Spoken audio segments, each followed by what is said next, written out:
ప్రస్తుతం మనం అభివృద్ధి పేరుతో జరుగుతున్న వినాశనాన్ని కళ్ళప్పగించుకొని చూస్తూ బ్రతికిస్తున్నాం.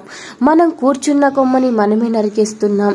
ఇందుకు సంబంధించిన ఎన్నో ఉదాహరణలు ఇప్పటికే మనం చూస్తున్నాం కూడా. మార్చే శక్తి లేక, మార్చుకునే ఓపిక లేక మనకెందుకులే అని బ్రతికేస్తున్నాం. అదే మన చావుని కొనిపిస్తుందని మనం గ్రహించలేకపోతున్నాం. మనం ఉదయం లేచినప్పటి నుంచి రాత్రి నిద్రపోయే వరకు ప్లాస్టిక్ తో మన సంబంధం విడదీయలేనిది.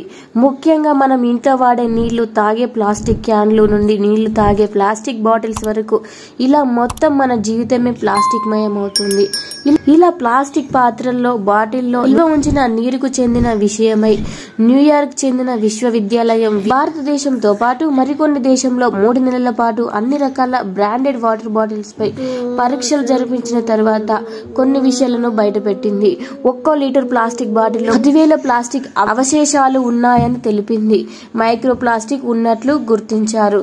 కొలాయి నీటితో పోల్చి చూసినట్లయితే ప్లాస్టిక్ బాటిల్లో ఉన్న వాటర్ లో ప్లాస్టిక్ ఎక్కువగా ఉన్నట్లు గుర్తించారు. ఇలాగే ప్లాస్టిక్ బాటిల్లో వాటర్ తాగితే, అలాగే పాత్రల్లో నిల్వ ఉన్న నీటిని తాగినట్లయితే క్యాన్సర్ కి దారితీసే అవకాశాలు ఉన్నాయని, అలాగే ఇంకా ఎన్నో అనారోగ్య సమస్యలు వస్తాయని నిపుణులు తెలుపుతున్నారు. కాబట్టి రాగి గ్లాసుల్లోని రాగి బాటిల్స్ ని వాడాలని ఆరోగ్య నిపుణులు చెప్తున్నారు.